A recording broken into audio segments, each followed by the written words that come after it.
All right, let's dive in. Today, we're talking about a cartoon that had everything going for it. I mean, it was built on this ridiculously deep, intricate mythology. It was winning awards, critics loved it, everyone thought it was destined for greatness. And then, poof, it just vanished after one season. It left fans hanging with one of the most maddening cliffhangers in animation history. We're talking, of course, about the story of Rollbots. So this really is the core question, isn't it? It defines the whole tragic tale of Rollbots. What if the show's biggest strength was actually its fatal flaw? Think about it. The very things that made it so brilliant, the insane ambition, the beautiful high-quality animation, this deep, complex world, what if all of that was exactly why it was doomed from the start? It's a heck of a paradox, and that's what we're going to unpack. Okay, so to really get how it all fell apart, we've got to go back to the beginning. We need to see just how much was going right for this show, because it launched with so much promise right into this, well, this rapidly changing animation landscape. So let's paint a picture here. We're in the late 2000s, and the world of kids' TV, it's basically a war zone. You've got the long-reigning king, good old traditional 2D animation. But now there's this new challenger in the ring, flashy, shiny 3D CGI. And for action cartoons, you know, the ones for the 6 to 11-year-old crowd, CGI was fast becoming the only way to go. It was the new gold standard. And Rollbots, it rolled right into the middle of that fight, knowing it had to be faster, shinier, and way more exciting than everybody else. And listen, the ambition wasn't just about looking cool. Oh no. This quote from the creator Michael M.C.M. Milligan, it tells you everything you need to know. He said he had mapped out years and years of story. He wasn't just trying to make a 26-episode season. The first season, that was just the prologue. This was meant to be a massive epic, built on a mythology so deep that he actually created unique alphabets and even a semi-functional language for it. Insane, right? And you know what? He had a serious team backing him up to make this whole thing happen. The production company, Amberwood Entertainment, they took a huge bet on this. A high-end 3D show like this was totally new for them, but they had major broadcasters lined up in both Canada and the US. And here's the kicker. They had key partners like 4Kids handling the licensing, and the toy giant Mattel signed on to make the toys. I mean, all the pieces were on the board for a massive global hit. But, and this is a big but, this brings us right to the show's fatal flaw. See, it was never designed to just be a cool cartoon. Nope.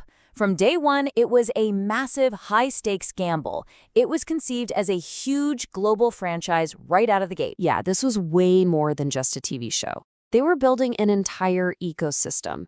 The strategy was basically this 4-step plan.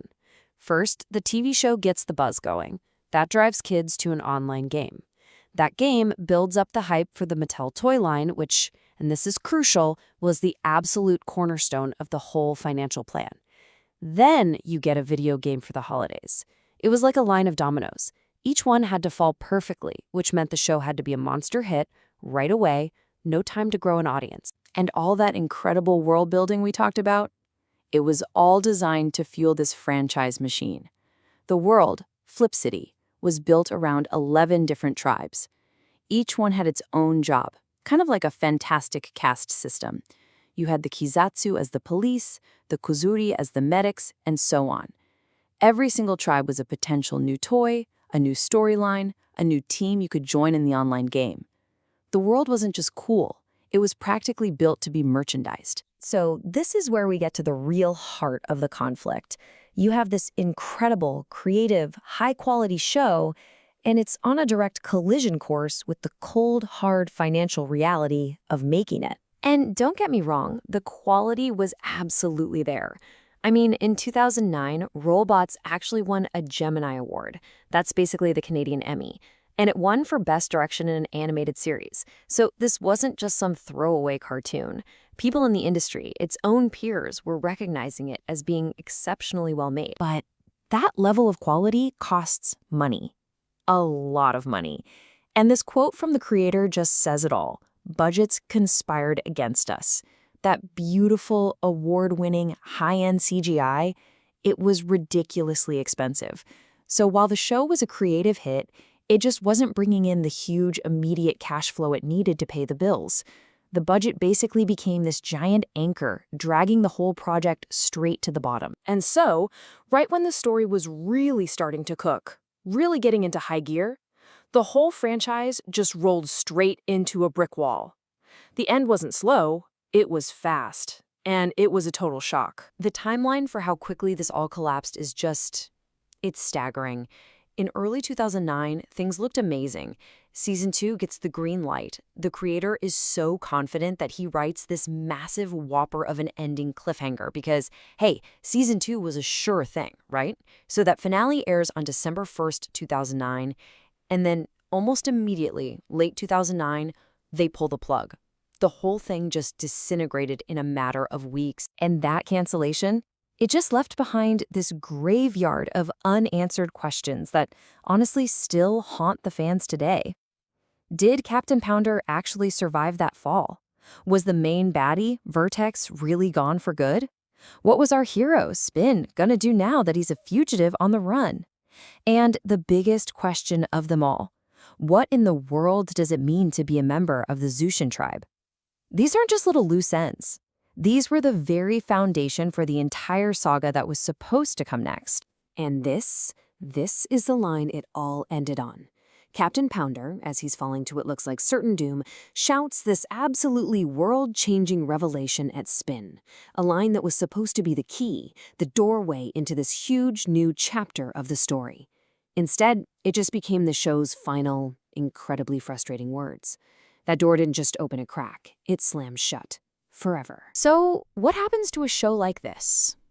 Well, it doesn't just, fade away completely.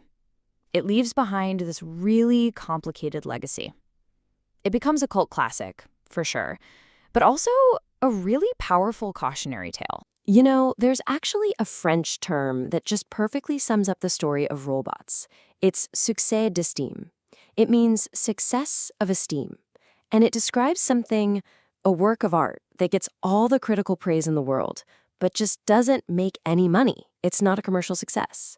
The show was praised left and right for its quality, but it just never found that huge mass audience it needed to stay alive. It was admired, but it wasn't purchased. Not on the massive scale the business plan demanded anyway. But there is a tiny glimmer of hope for the diehard fans. The creator's passion for this project, it never died. Years later, he actually wrote and shared a pilot script for a revival he called Rollbots Refactored. Now, it's not an official greenlit continuation or anything, but it just shows his commitment to this world. And it gives fans this tantalizing little peek at what could have been, or maybe, just maybe, what could still be someday. So in the end, Rollbots is this powerful cautionary tale. It's a story about art versus commerce, about the brutal realities of the entertainment business. And it leaves all of us with a really tough question to chew on. Is a brilliant, ambitious, but heartbreakingly unfinished story better than having no story at all? I think for the dedicated fans of Rollbots, the ones who still talk about it today, the answer is a complicated and very bittersweet yes.